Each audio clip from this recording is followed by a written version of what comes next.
Vice President JD Vance, good evening. Thank you. My question is, the Republican Party, they stand for the right to bear arms. A lot of things the founding fathers really made a priority. Sure. And I feel as if requiring Christianity in public schools goes against the founding fathers' wish of freedom of religion. What do you think about that? Well, I guess, who is saying that we require Christianity in public schools? Just from what I've seen on the media and the news, it seems like the Trump administration had wanted to make praying in schools and Christian values incorporated. Well, look, I think Christian values are a good thing, and I'll talk to you about why I think that's a good thing. But that's separate from forcing people to pray, which I don't think that anybody, certainly no Christian that I know, would ever support or ever endorse. And let me just say something generally about all the people. I see there's a big line, and I hope I can get to everybody's question. I remember when I was a sophomore in high school, I went to an event at my church, which was a book signing with Oliver North and Sean Hannity, the Fox News host. And this was back before, this was, I guess, 25 years ago. And so neither of these guys was maybe as big as they are today. And I remember standing in line, and I'm about to say hello to Oliver North and Sean Hannity. And I remember thinking to myself, I was so nervous, all I need to do is shake my hand, or shake their hand, give them a firm handshake, and tell them my name. That's what I'm thinking. Firm handshake, tell them my name. Firm handshake, tell them my name. And I get to the front of the line, and Sean Hannity looks at me, and he says, "How are you doing?" And I totally panic, and I go, JD. Because I had rehearsed shaking and saying my name. My point is, I admire your guys' courage, and please don't be nervous. If you need to work through a question, think about it, speak it. We're all here to have a nice conversation, and we're all supportive of it. Here's the thing when you talk about forcing, I'm going to answer your question, forcing Christianity, forcing people to pray. There's a liberal idea out there that I think is wrong, and that's that liberalism is the source of freedom of religion. And actually, if you go back to the original founding documents of the United States of America, if you go back to the Anglo-legal tradition well before there was ever a United States of America, what you find is that freedom of religion is actually a Christian concept. And the reason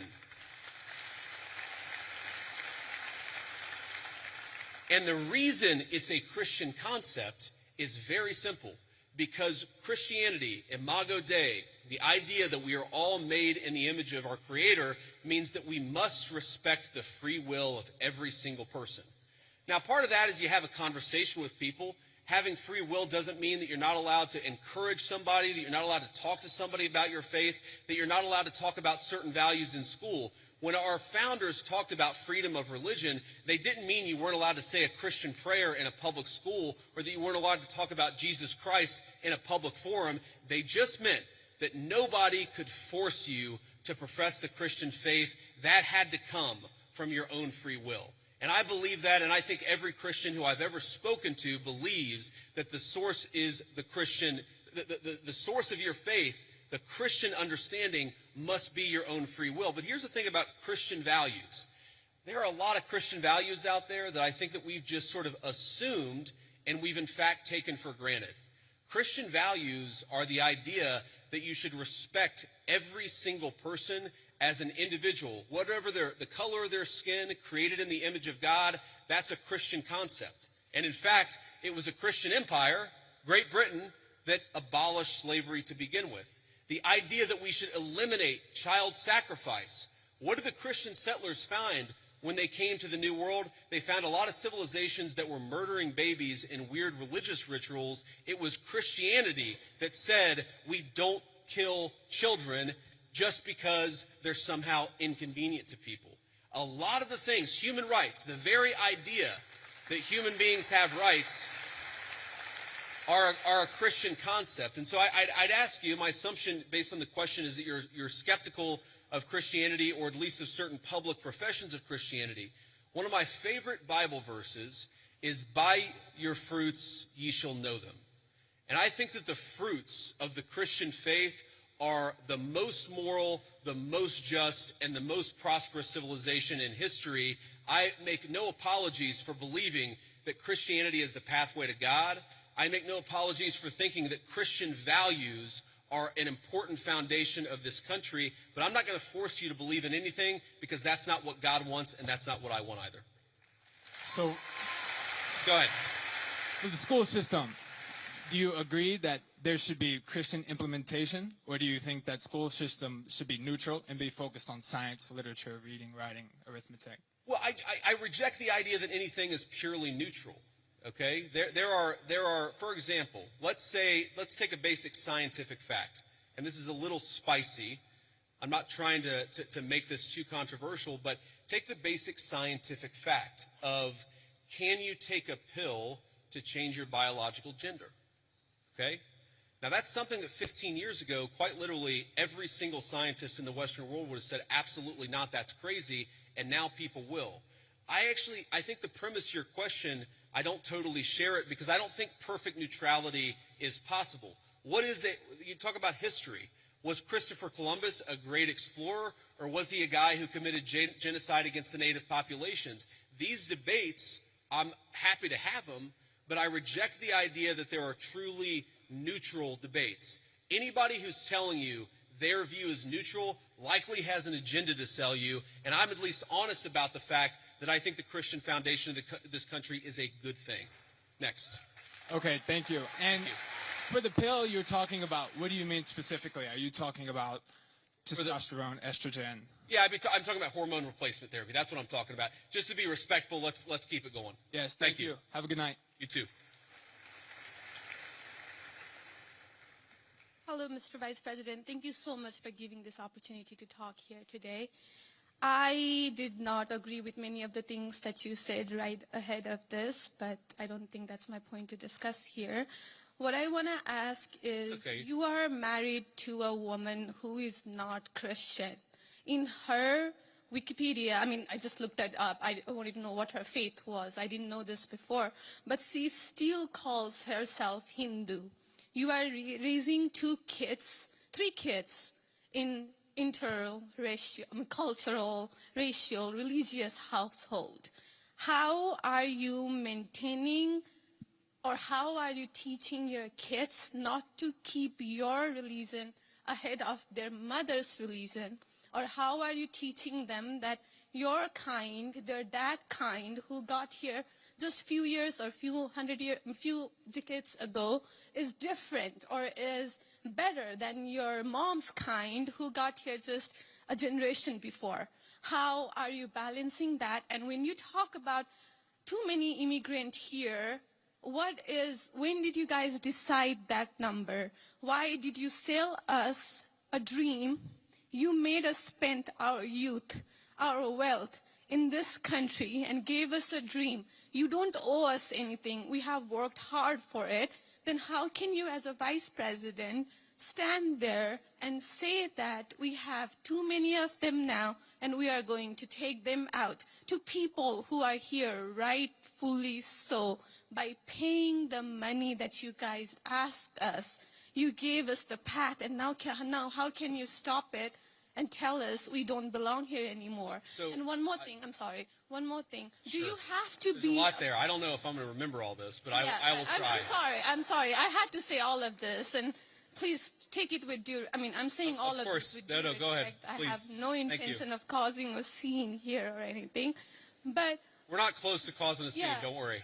But we talked about Christianity, all of this. I'm not even Christian, and I'm here standing to show support. Why are we making Christianity one of the major things that you have to have in common to be one of you guys, to show that I love America just as much as you do? Why is that still a question? Why do I have to be a Christian? Okay. So there was a lot there, and I'm going to try to respond to as much of it as I can. So on the question of immigration, so first of all, I can believe that we should have lower immigration levels, but if the United States passed a law and made a promise to somebody, the United States, of course, has to honor that promise. Nobody's talking about that. I'm talking about people who came in violation of the laws of the United States of America, and I'm talking about in the future reducing the number of people. Sorry, what? May I continue on that? Because when you just said you are not stopping with the people who came here legally, right? But you are pushing out policies that hurt us. And these policies are not even solving the problems. These policies are just creating chaos. Ma'am. Okay, so again, I'm gonna finish answering the question, and then if I've answered all 9 of your questions in less than 15 minutes, then we can keep on going. We got to have a little fun, right? So here's the thing. I can believe that the United States should lower its levels of immigration in the future, while also respecting that there are people who have come here through lawful immigration pathways that have contributed to the country. But just because one person or 10 people or 100 people came in legally and contributed to the United States of America, does that mean that we're thereby committed to let in 1 million or 10 million or 100 million people a year in the future? No, that's not right. We cannot have, but I'll go and finish. We cannot have an immigration policy where what was good for the country 50 or 60 years ago binds the country inevitably for the future. There's too many people who want to come to the United States of America, and my job as vice president is not to look out for the interests of the whole world. It's to look out for the people of the United States.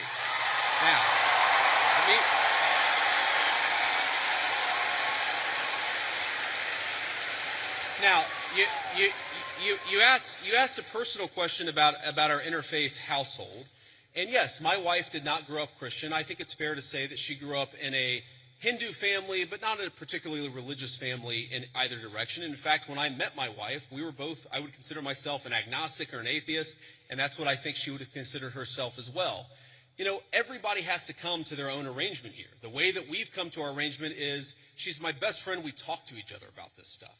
So we decided to raise our kids Christian. Our 2 oldest kids who go to school, they go to a Christian school.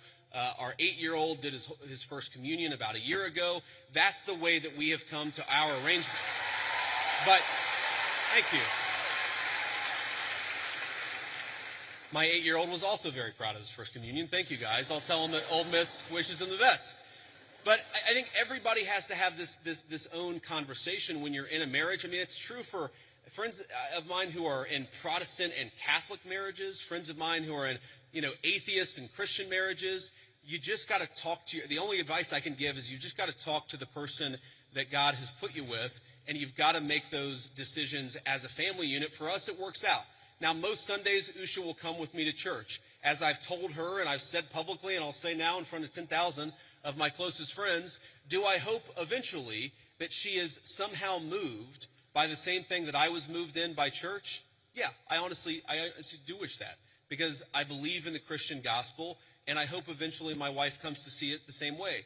But if she doesn't, then God says everybody has free will, and so that doesn't cause a problem for me. That's something you work out with your friends, with your family, with the person that you love. Again, one of the most important Christian principles is that you respect free will.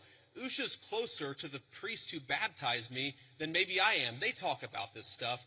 My attitude is you figure this stuff out as a family, and you trust in God to have a plan, and you try to follow it as best as you can. And that's what I try to do. I want to make a final point. So I don't want to cut you off. I want to be respectful to all the people behind you in line. But I want to make this point about immigration, okay?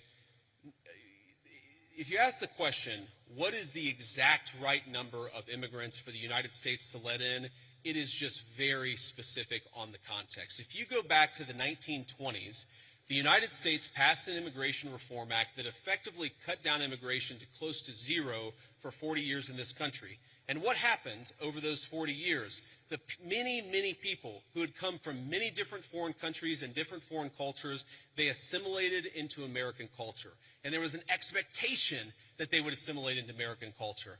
I think we have 2 problems in our immigration system today. And my guess is you're probably a slightly more leftist political persuasion, liberal political persuasion, maybe not. But here's the thing. I remember back in my establishment GOP days, when I was still very early getting involved in Republican politics, I remember a conservative think tank person who told me that one of the reasons why immigration was really good is that if you had enough diversity in a country, people would mistrust each other and they wouldn't join labor unions. Okay? So when I see a lot of left-wing people who theoretically support organized labor saying we need to flood the country with a limitless number of immigrants, they're unwilling to set any limitations on it, my response to that is you are destroying the very social trust on which American freedom and prosperity was built. And that is really important to me.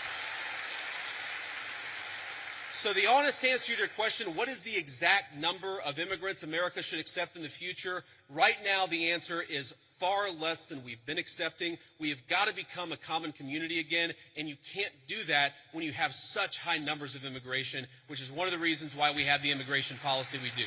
Thank you. Next.